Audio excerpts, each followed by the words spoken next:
Hello friends, ये हमारा production chapter का लास्ट और फोर्थ चैप्टर होगा। चाहती तो मैं इसको फर्स्ट चैप्टर बना सकती थी, लेकिन अब ये कुछ एडिशनल टॉपिक्स हैं जो आपके लिए बहुत जानने ज़रूरी है। इससे आपको क्वेश्चंस देखने को मिलेंगे ही। ये बेसिक्स हैं। जहाँ मैंने फर्स्ट चैप्टर मतलब इस चैप्टर को शुरू किया था, मैं उसको यहीं से वहीं इसको शुरू कर सकती थी, लेकिन मुझे लगा कि पहले आपको कुछ इम्पोर्टेंट टॉपिक्स जो आपको समझ लेने चाहिए, उसके बाद हम इसको कवर करेंगे। तो आप बहुत कुछ पढ़ के आए हो, बस अब ये कुछ माइनर सी चीज़ें हैं जो आपको देखनी है, ठीक है। तो आपको मैंने प्रोडक्शन जो पढ़ाया है, उत्पादन अब तक जो पढ़ाया है, वो मैंने आपको शॉर्ट रन, लॉन्ग रन, कैसे टीपी, एमपी और एपी कर्व्स बनते हैं, वो सब मैंने आपको बताया। प्रोडक्शन फंक्शन क्या होता है, ठीक है। Input, output, increasing returns, everything मैंने आपको सब कुछ समझा दिया है। अब हम पढ़ेंगे जब प्रोड्यूसर जो है,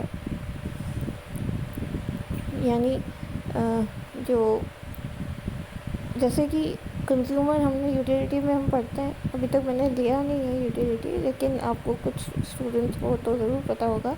हम यूटिलिटी पढ़ते हैं तो हम उसमें कंज्यूमर बिहेवियर पढ़ते हैं, ठीक है। वहाँ हम आईसी कर्व पढ़ते हैं, इंडिफरेंस कर्व। उसी तरह हम यहाँ पे प्रोडक्शन में यानी उत्पादन में यहाँ पर प्रोड्यूसर के हिसाब से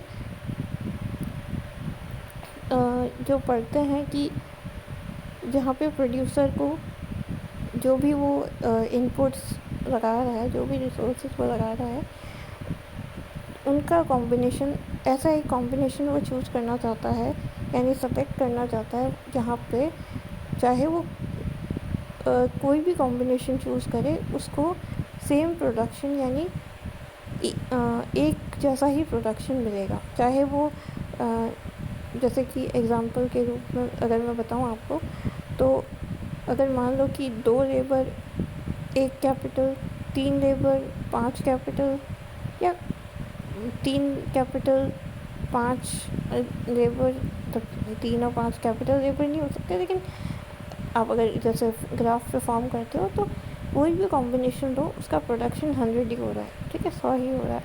तो उसको हम जब एक कर्व पे दिखाते हैं तो उसको हम आइसो प्रोडक्ट कर्व या फिर आइसो क्वांट कर्व, हिंदी में उसको बोले तो समोत्पाद वक्र या समोत्पत्ति वक्र, एक ही बात है, दोनों बोला जाता है, ठीक है। यूटिलिटी अभी मैंने पढ़ाया नहीं है, तो उसका जो कर्व होता है, जहाँ पे कंज्यूमर को लगता है कि वो कुछ भी खाए, चाहे वो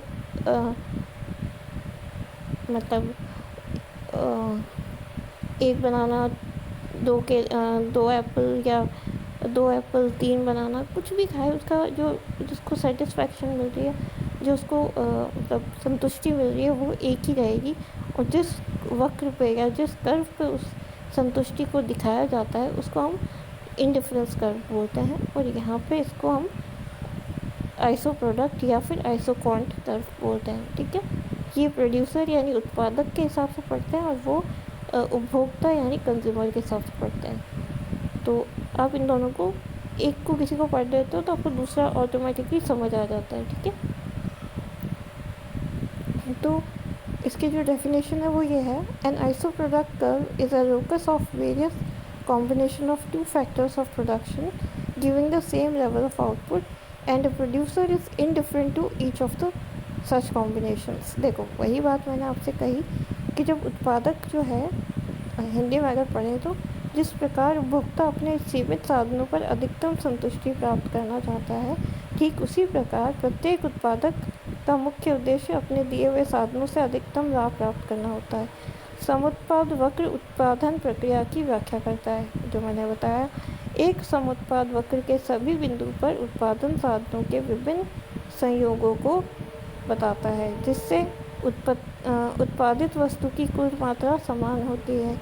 दूसरे शब्दों में, समुत्पादित रेखा उत्पादन के 2 साधनों के उन विभिन्न वैकल्पिक संयोगों को बताती है, जिससे समान कुल उत्पादन प्राप्त होता है, ठीक है।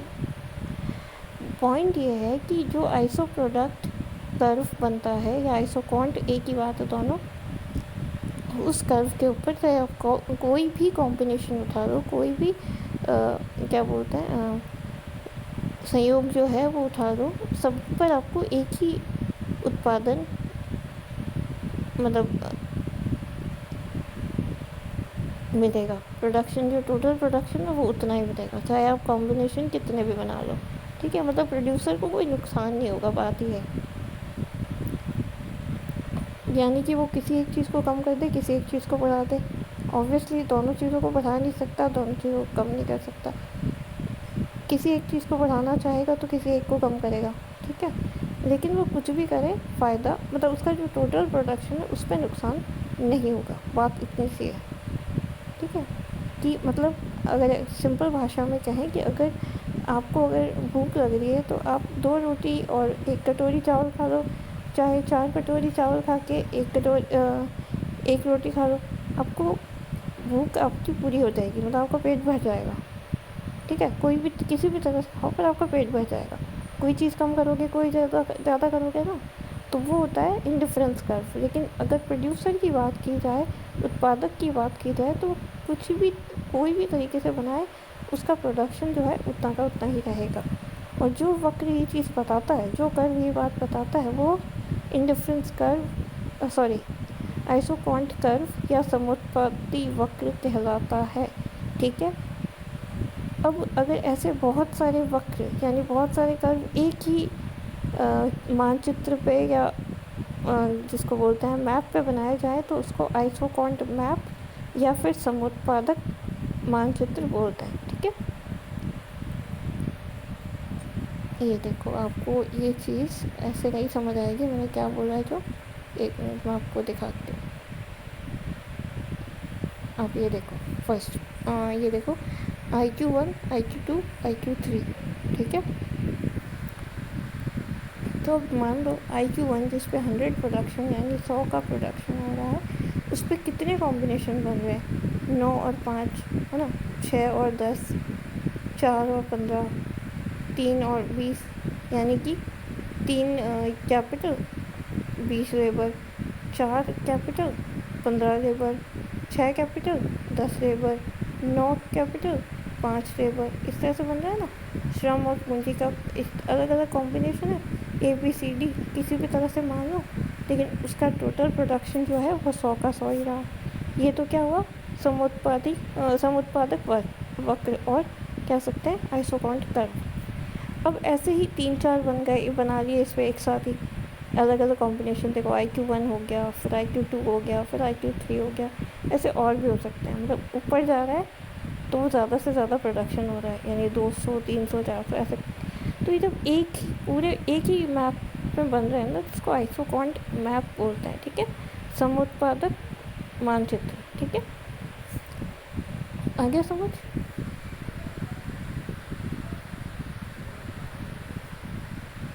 अब इसकी जो कैरेक्टरिस्टिक्स हैं, एक सेकेंड, कुछ छूटा तो नहीं,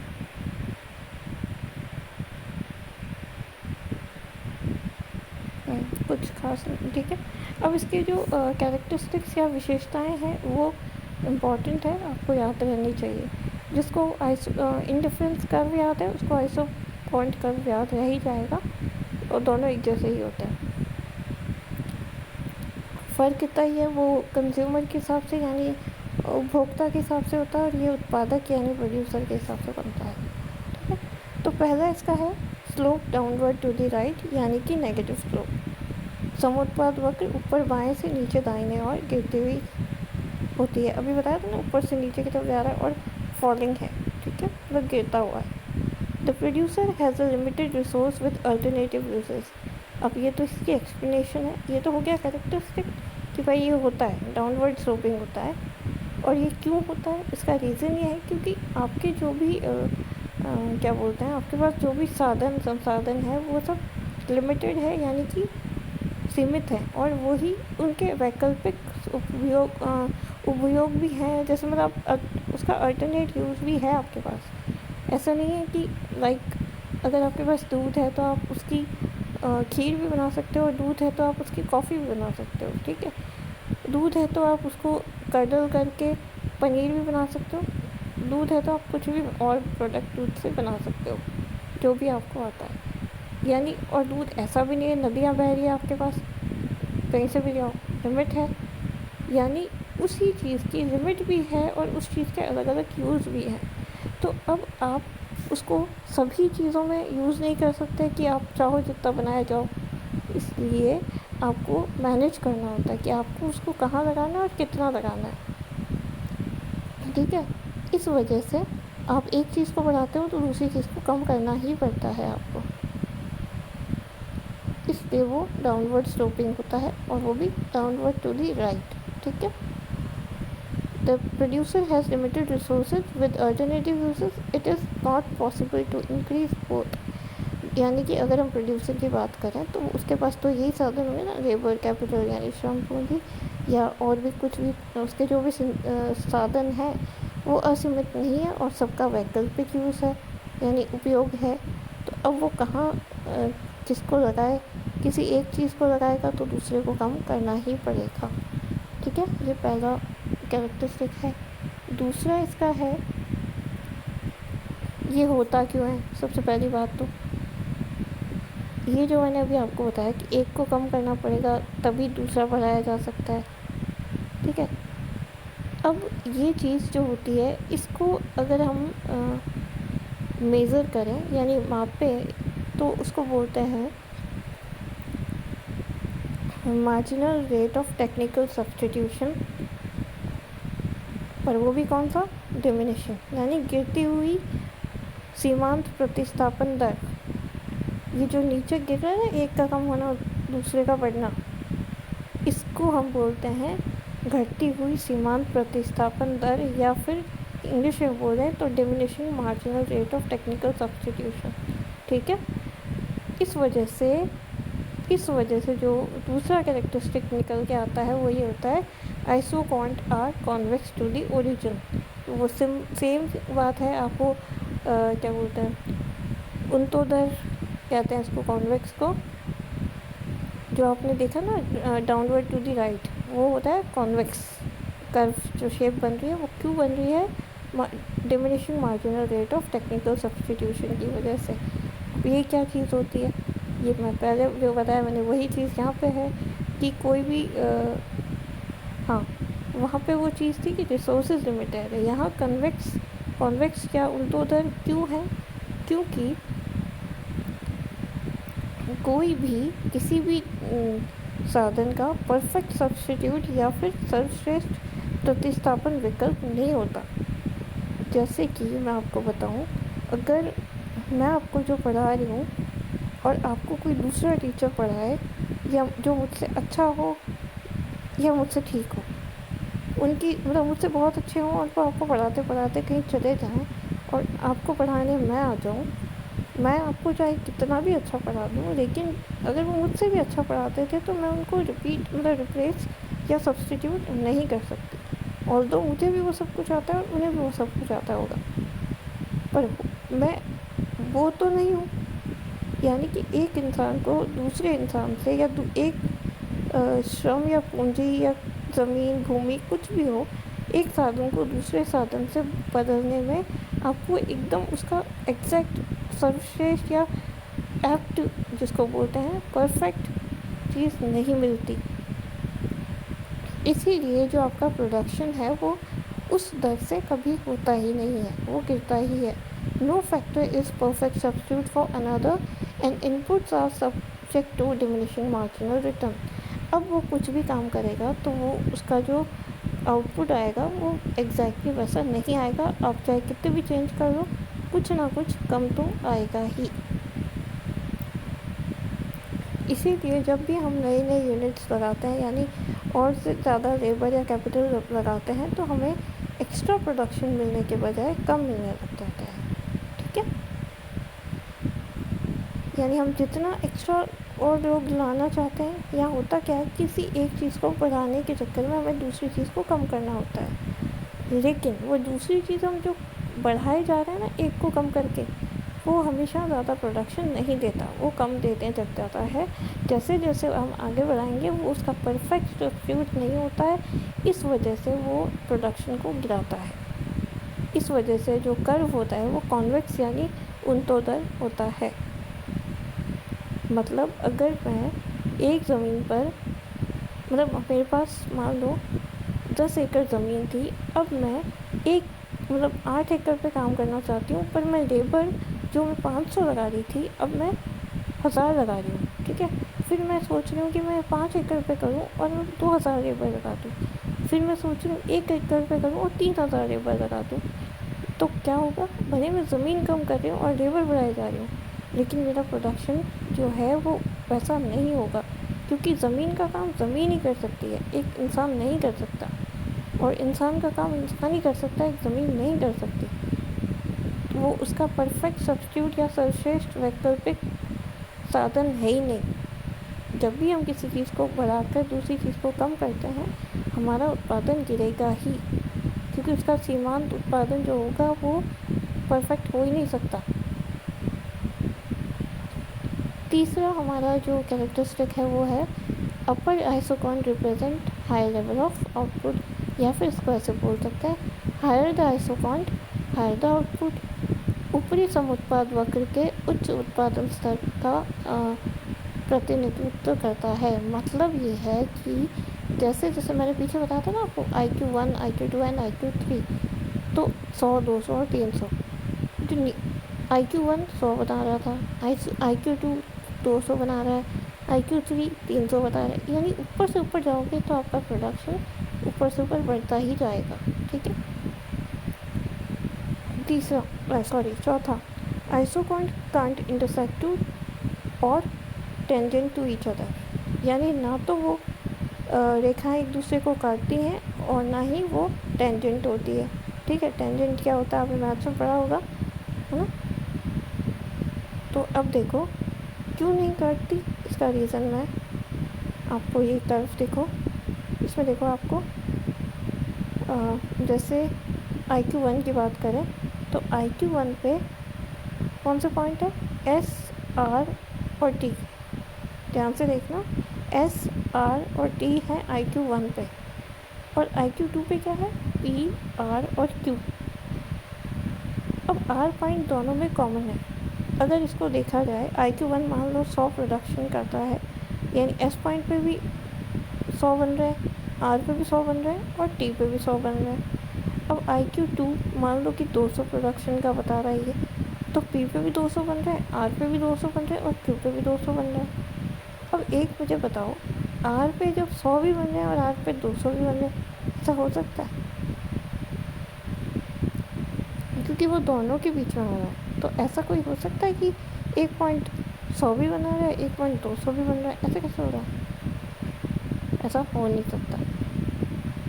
आप अगर किसी पॉइंट पे खड़े हो, अगर ये पॉइंट अगर आपको समझ नहीं आ रहा, तो आप अगर मान लो एक पॉइंट पे खड़े हो, जिस पॉइंट पे आपका नहीं, आप एक किसी वेट मशीन पे खड़े हो, आपका वज़न बता रहा है 500, ठीक है। वहीं पे आपने एक मशीन और रख दी, उस पर बैठे, उस पर खड़े हुए आपका वज़न बता रहा है, पहले 500 ग्राम बता रहा था, अब बता रहा है 200 ग्राम। अब आप ही इंसान हो, आप ही वहाँ खड़े हो, तो आपका 500 ग्राम भी हो सकता है, आपका 200 ग्राम भी हो सकता है। ऐसा कैसे हो सकता है? अभी आप बोलोगे मशीन ख़राब हो सकती है, ऐसा नहीं है, मशीन की बात नहीं है। पॉइंट ये है कि, या फिर आप ये देखो, आप एक लाइन में खड़े हो, जो फर्स्ट ईयर की लाइन है, आप फर्स्ट ईयर की लाइन में खड़े हो और आपकी जो जिस जगह पे खड़े हो आप 5th नंबर पे खड़े हो, ठीक है। और आप उसके क्रॉस में एक लाइन और खड़ी है जो क्रॉस हो रही है उससे, ऐसे ज़िगज़ैग में खड़े हो, मान लो आप एक क्रॉस बना के खड़े हो। उस लाइन की जो वो है सेकेंड ईयर की, ठीक है, उसके हिसाब से आप 5th पॉइंट, उसके हिसाब से भी 5th पे आ रहे हो और इस हिसाब से भी 5th पे आ रहे हो। फर्स्ट ईयर की लाइन में भी 5th पे आ रहे हो और सेकेंड ईयर में 5th पे आ रहे हो। तो क्या आप फर्स्ट ईयर में भी हो सकते हो, सेकेंड ईयर में भी हो सकते हो? नहीं हो सकते ना। आप किसी एक ईयर में ही काउंट हो गए अपने आप को। सेम यहाँ पे भी वही चीज़ है कि ये दो IQ कर्व कभी भी इंटरसेक्ट नहीं कर सकते, ठीक है। ये बात इस पूरे एक्सप्लेनेशन में लिखी हुई है, ठीक है।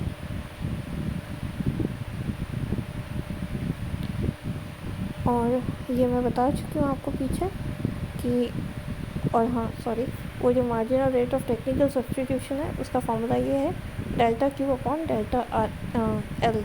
इसका क्या मतलब है, इसको याद करने का सिंपल सा तरीका ये है कि जिस चीज़ को आप छोड़ते हो, यानी जिसको कम करते हो और जिसके लिए कम करते हो, तो जिसको कम करते हो उसको तो ऊपर रखो और जिसके लिए कम करते हो उसको नीचे रखो। लॉस ऊपर, गेन नीचे, यानी कि कैपिटल कम कर रहे हो तो उसको ऊपर रखो डेल्टा के अपॉन डेल्टा एल, यानी कि जिसके लिए कम कर रहे हो, यानी लेबर बढ़ा रहे हो तो उसको नीचे रखो। लेबर में कितना चेंज आया, पहले मतलब 5 से 10, 10 से 15, इस तरह से जितना भी चेंज आ रहा है वो डेल्टा एल होगा। और ऊपर जिसको कम कर रहे हो, जैसे 9 से 6, 6 से 4, जो भी गैप आ रहा है वो ऊपर आएगा, ठीक है। तो इस फॉर्मूला से जो रेट निकल के आती है उसको marginal rate of technical substitution बोलते हैं। तकनीकी प्रतिस्थापन का की सीमांत दर, जो आपको मैंने पीछे बताई थी, ये जो फॉलोइंग जो कॉन्वेक्स है ना, ये किस वजह से है, ये diminishing marginal rate of technical substitution की वजह से है, ठीक है। घटती तकनीकी प्रतिस्थापन दर, ठीक है।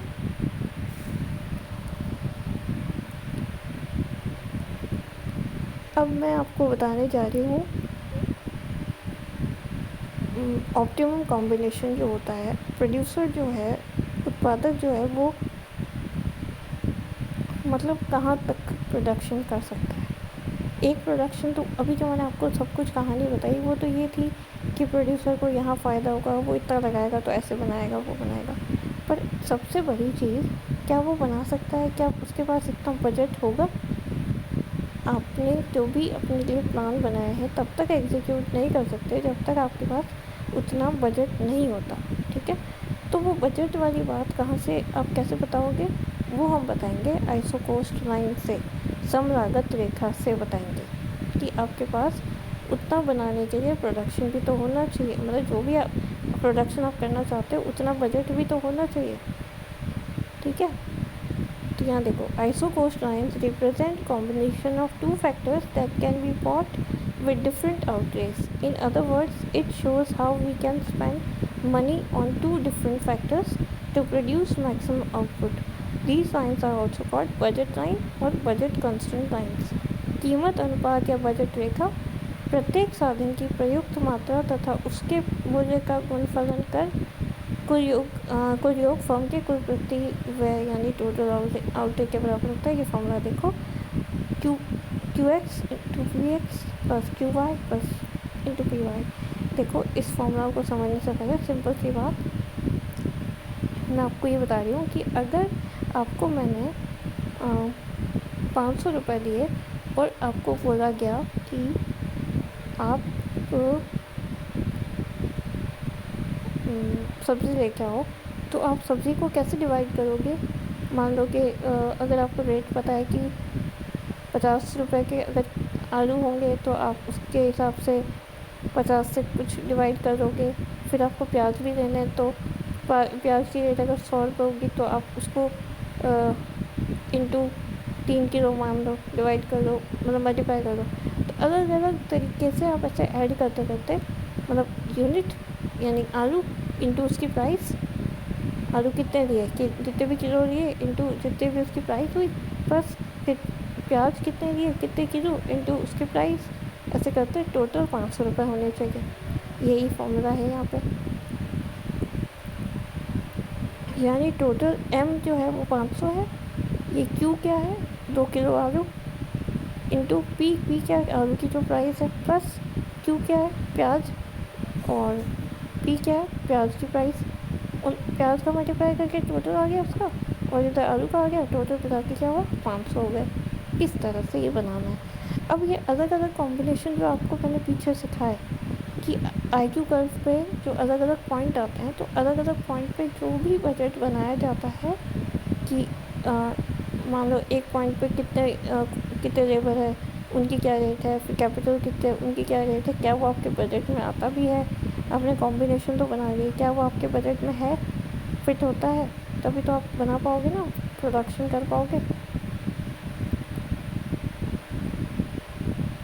ये देखो इस तरह से बनती है, आपको देखनी है जो ब्लू लाइन सिर्फ उसको देखो, मतलब Q1 Q2 Q3, इसको Q मत बोलो, आपको फिर लगेगा कि IQ हो गया है, लेकिन एक कोस्ट लाइन है तो आप इसको आइसो कोस्ट लाइन के हिसाब से देखो, वहाँ IQ होता है, यहाँ पे सिर्फ Q मान लो, कोस्ट Q1 Q2 Q3, ये स्ट्रेट बनेगा। वो कर्व था ना, वो कॉन्वेक्स था, यानी उल्टोदर था, और ये क्या है, ये लीनियर है, ठीक है।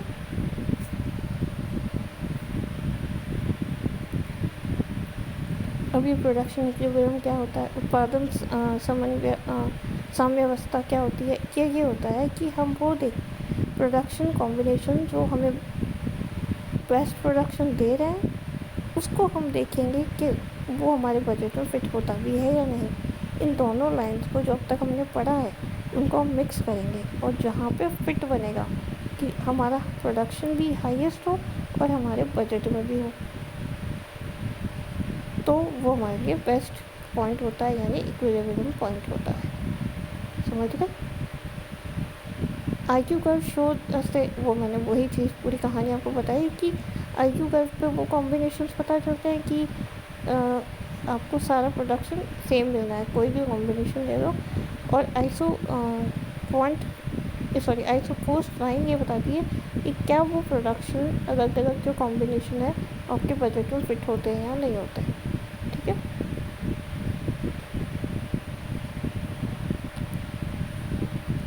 अब जो ऑप्टिमम या लीस्ट कॉस्ट कॉम्बिनेशन होगा, वो वही होगा जहाँ दोनों पॉइंट एक दूसरे को टच करेंगे, टेंजेंट होंगे, यानी कारकों का इष्टतम या न्यूनतम लागत संयोजन कौन सा होगा, जहाँ वो एक दूसरे को इंटरसेक्ट करेंगे।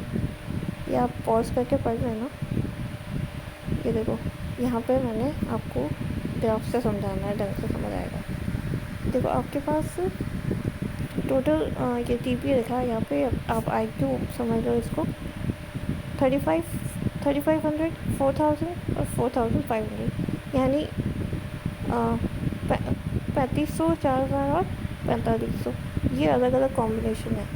पहला IQ1 मान लो, दूसरा IQ2 मान लो, तीसरा IQ3 मान लो, और ये एक हमें TC यानी ये हमारा बजट है 4 लाख का, ये और 2 यूरो में लिखा हुआ है, पर आप इसको रुपए में समझ लो, ये 4 लाख रुपए मान लो, और ये 3500 4000 और 4500 अपने क्या है ये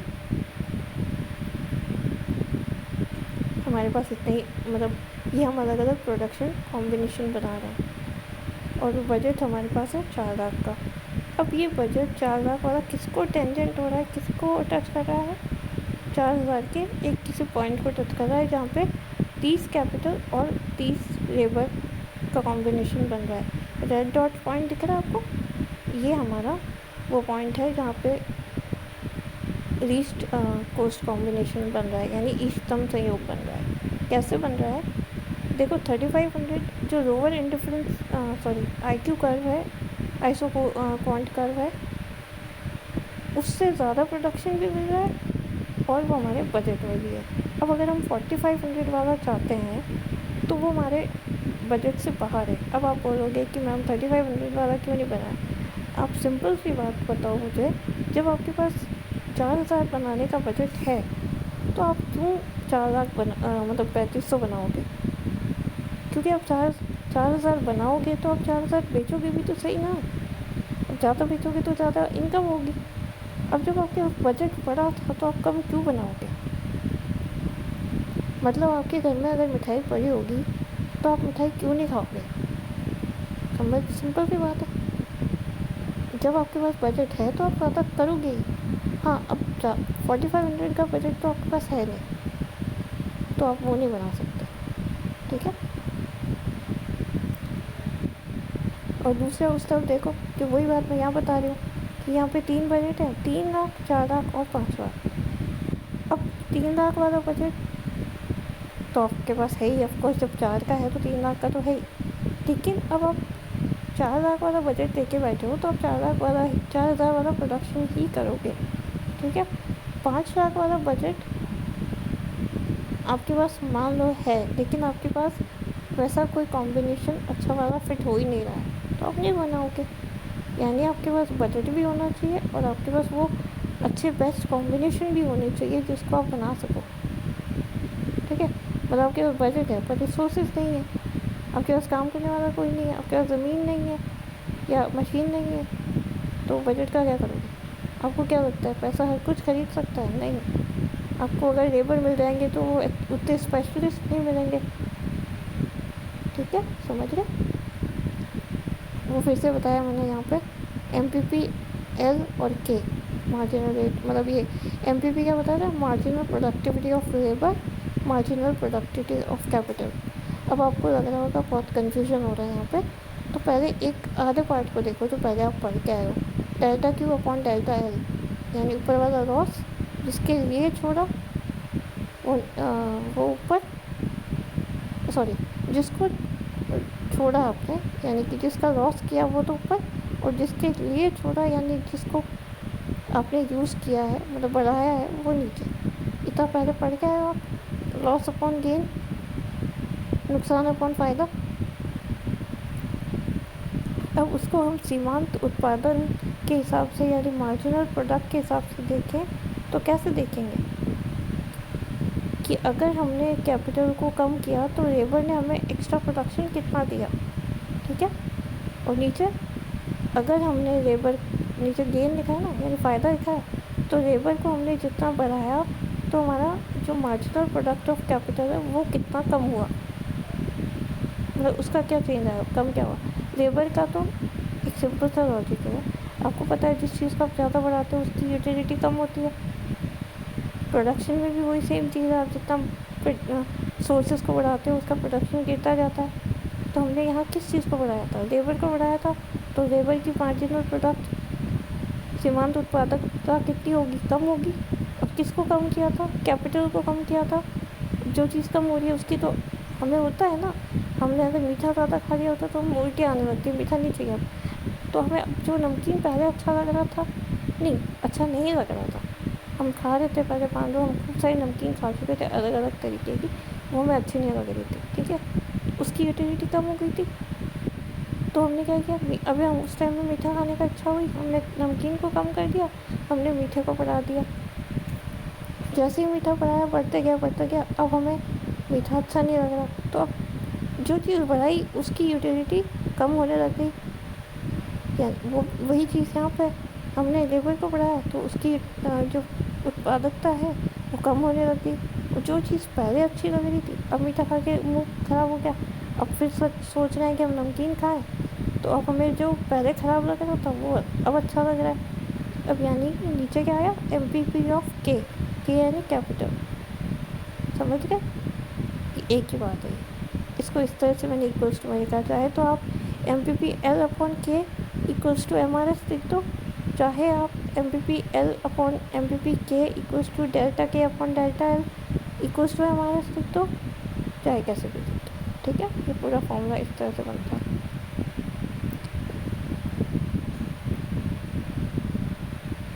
ये इसकी कंडीशन है जो मैंने पीछे बताया आपको।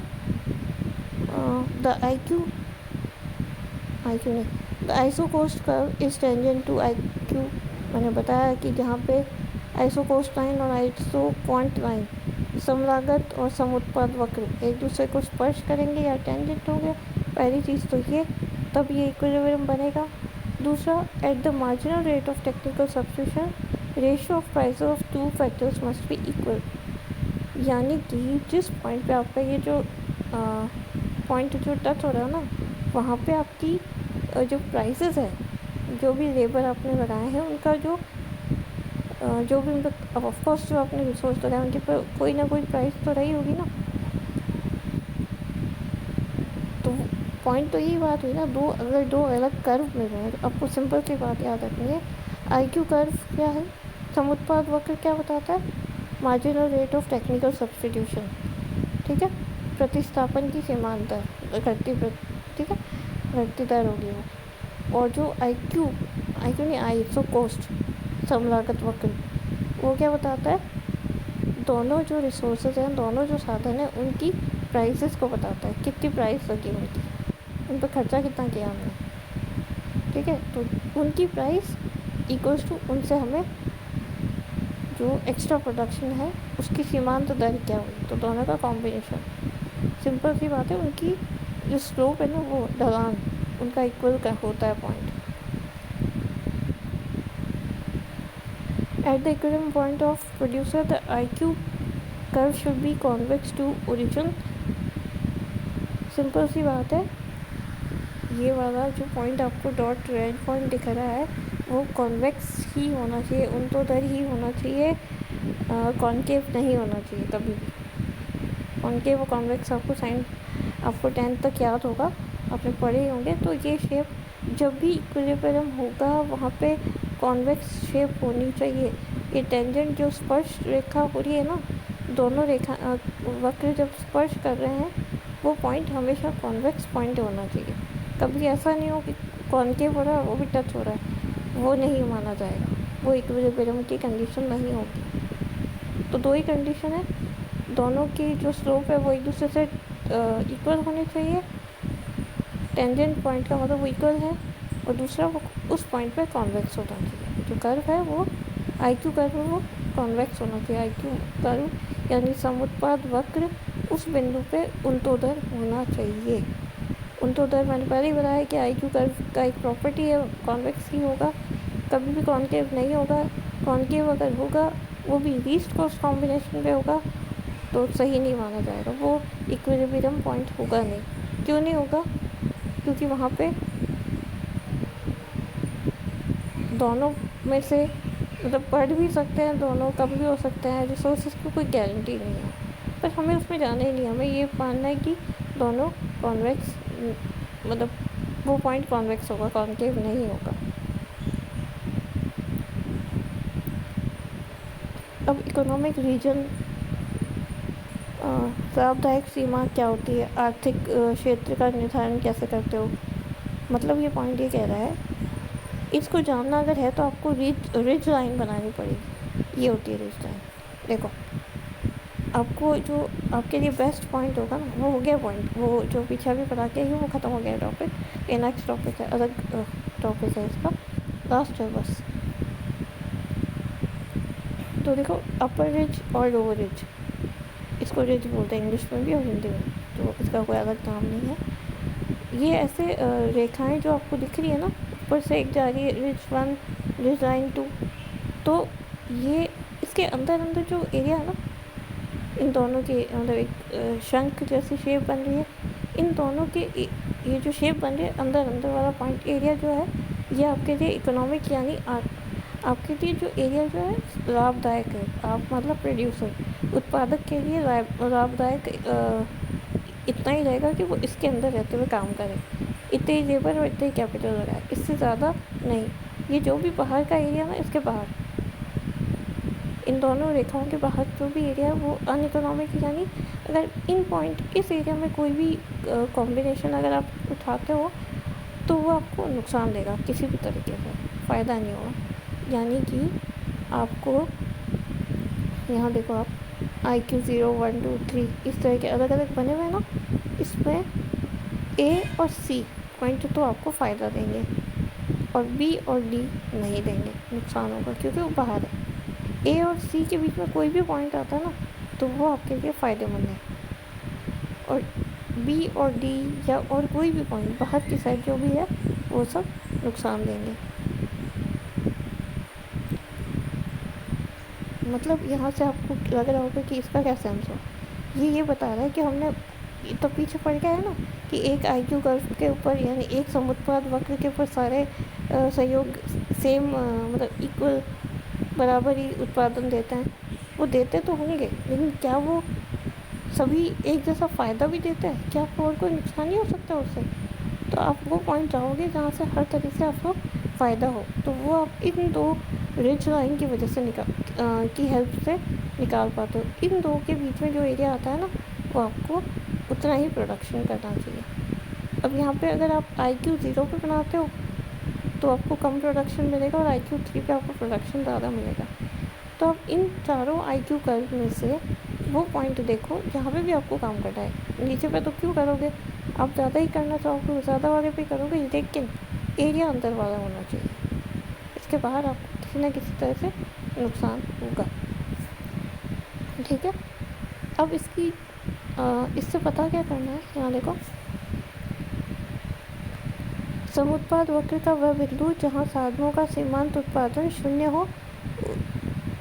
ठीक है, समुत्पाद रेखाओं के द्वारा ही उत्पादक दो साधनों की केवल उन संयोगों को अपनाता है जो आर्थिक एवं लाभकारी रहते हैं। तो इसको फ़ायदा भी तो होना चाहिए ना।